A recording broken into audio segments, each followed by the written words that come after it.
All right. Nehemiah 1:1 through 3:14. These are the memoirs of Nehemiah, son of Hakaliah. In late autumn, in the month of Kislev, in the 20th year of King Artaxerxes' reign, I was at the fortress of Susa. Hanani, one of my brothers, came to visit me with some other men who had just arrived from Judah. I asked them about the Jews who had returned there from captivity and about how things were going in Jerusalem. They said to me, "Things are not going well for those who returned to the province of Judah. They are in great trouble and disgrace. The wall of Jerusalem has been torn down, and the gates have been destroyed by fire." When I heard this, I sat down and wept. In fact, for days I mourned, fasted, and prayed to the God of heaven. Then I said, "O Lord, God of heaven, the great and awesome God who keeps his covenant of unfailing love with those who love him and obey his commands, listen to my prayer. Look down and see me praying night and day for your people Israel. I confess that we have sinned against you. Yes, even my own family and I have sinned. We have sinned terribly by not obeying the commands, decrees, and regulations that you gave us through your servant Moses. Please remember what you told your servant Moses. If you are unfaithful to me, I will scatter you among the nations. But if you return to me and obey my commands and live by them, then even if you are exiled to the ends of the earth, I will bring you back to the place I have chosen for my name to be honored. The people you rescued by your great power and strong hand are your servants. O Lord, please hear my prayer. Listen to the prayers of those of us who delight in honoring you. Please grant me success today by making the king favorable to me.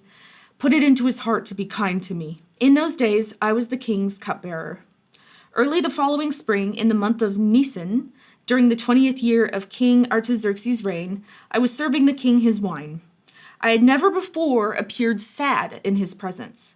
So the king asked me, "Why are you looking so sad? You don't look sick to me. You must be deeply troubled." Then I was terrified, but I replied, "Long live the king. How can I not be sad? For the city where my ancestors are buried is in ruins, and the gates have been destroyed by fire." The king asked, "Well, how can I help you?" With a prayer to the God of heaven, I replied, "If it pleases the king, and if you are pleased with me, your servant, send me to Judah to rebuild the city where my ancestors are buried." The king, with the queen sitting beside him, asked, "Well, how long will you be gone? When will you return?" After I told him how long I would be gone, the king agreed to my request.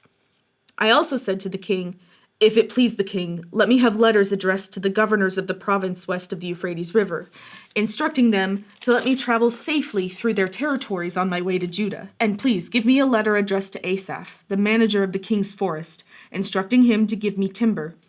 I will need it to make beams for the gates of the temple fortress, for the city walls, and for a house for myself." And the king granted these requests because the gracious hand of God was on me. When I came to the governors of the province west of the Euphrates River, I delivered the king's letters to them. The king, I should add, had sent me along army officers and horsemen to protect me. But when Sanballat the Horonite and Tobiah the Ammonite official heard of my arrival, they were very displeased that someone had come to help the people of Israel. So I arrived in Jerusalem. 3 days later, I slipped out during the night, taking only a few others with me. I had not told anyone about the plans God had put in my heart for Jerusalem.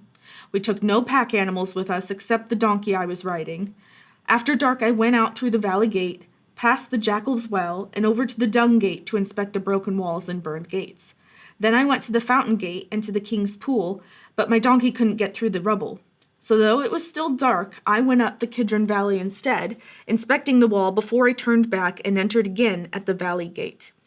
The city officials did not know I had been out there or what I was doing, for I had not yet said anything to anyone about my plans. I had not yet spoken to the Jewish leaders, the priests, the nobles, the officials, or anyone else in the administration. But now I said to them, "You know very well what trouble we are in. Jerusalem lies in ruins, and its gates have been destroyed by fire.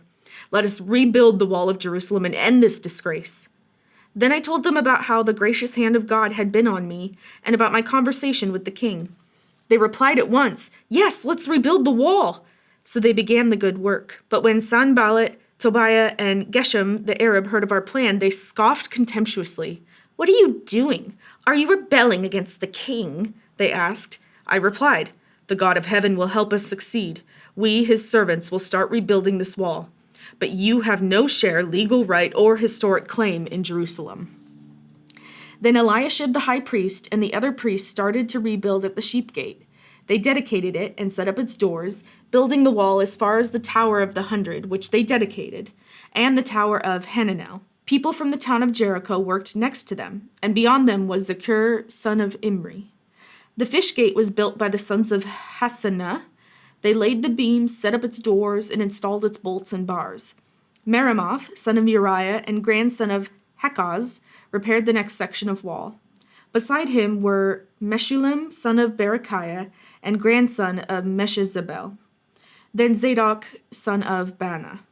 Next were the people from Tekoa, though their leaders refused to work with the construction supervisors. The old city gate was repaired by Joiada, son of Paseah, and Meshullam, son of Besodiah. They laid the beams, set up its doors, and installed its bolts and bars. Next to them were Melatiah from Gibeon, Jadon from Meronoth, people from Gibeon, and people from Mizpah, the headquarters of the governor of the province west of the Euphrates River. Next was Uzziel, son of Harhiah, a goldsmith by trade who also worked on the wall. Beyond him was Hananiah, a manufacturer of perfumes. They left out a section of Jerusalem as they built the broad wall. Raphiah, son of Hur, the leader of half the district of Jerusalem, was next to them on the wall. Next, Jediah, son of Haramoth, repaired the wall across from his own house, and next to him was Hattush, son of Hashabniah. Then came Milkijah, son of Harim, and Hashub, son of Pahath Moab, who repaired another section of the wall and the tower of the ovens. Shallum, son of Halohesh, and his daughters repaired the next section. He was the leader of the other half of the district of Jerusalem. The valley gate was repaired by the people from Zanoah, led by Hanun. They set up its doors and installed its bolts and bars. They also repaired the 1,500 feet of wall to the dung gate. The dung gate was repaired by Malchijah, son of Rechab, the leader of the Beth Hakerem district. He rebuilt it, set up its doors, and installed its bolts and bars. 1 Corinthians 7, 1-24. Now, regarding the questions you asked in your letter, yes, it is good to abstain from sexual relations, but because there is so much sexual immorality, each man should have his own wife, and each woman should have her own husband. The husband should fulfill his wife's sexual needs, and the wife should fulfill her husband's needs. The wife gives authority over her body to her husband, and the husband gives authority over his body to his wife. Do not deprive each other of sexual relations, unless you both agree to refrain from sexual intimacy for a limited time so you can give yourselves more completely to prayer. Afterward, you should come together again so that Satan won't be able to tempt you because of your lack of self-control. I say this as a concession, not as a command, but I wish everyone were single just as I am. Yet each person has a special gift from God, of one kind or another. So I say to those who aren't married and to widows, it's better to stay unmarried, just as I am. But if they can't control themselves, they should go ahead and marry. It's better to marry than to burn with lust. But for those who are married, I have a command that comes not from me, but from the Lord. A wife must not leave her husband. But if she does leave him, let her remain single or else be reconciled to him. And the husband must not leave his wife. Now, I will speak to the rest of you, though I do not have a direct command from the Lord. If a fellow believer has a wife who is not a believer, and she is willing to continue living with him, he must not leave her. And if a believing woman has a husband who is not a believer, and he is willing to continue living with her, she must not leave him.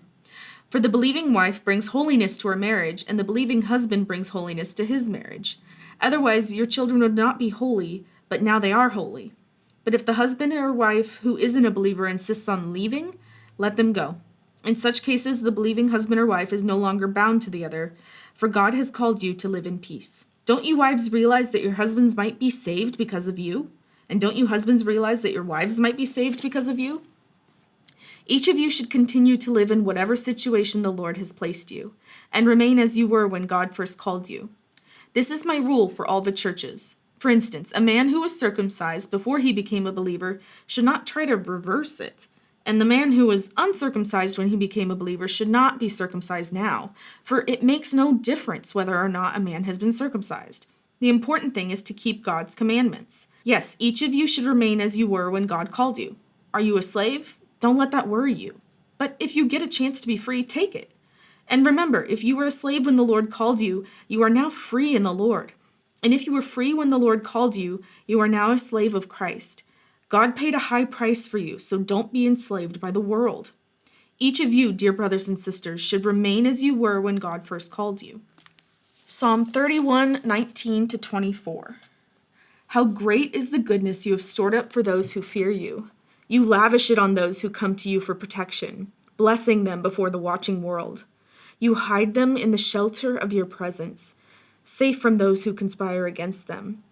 You shelter them in your presence, far from accusing tongues. Praise the Lord, for he has shown me the wonders of his unfailing love. He kept me safe when my city was under attack. In panic, I cried out, I am cut off from the Lord.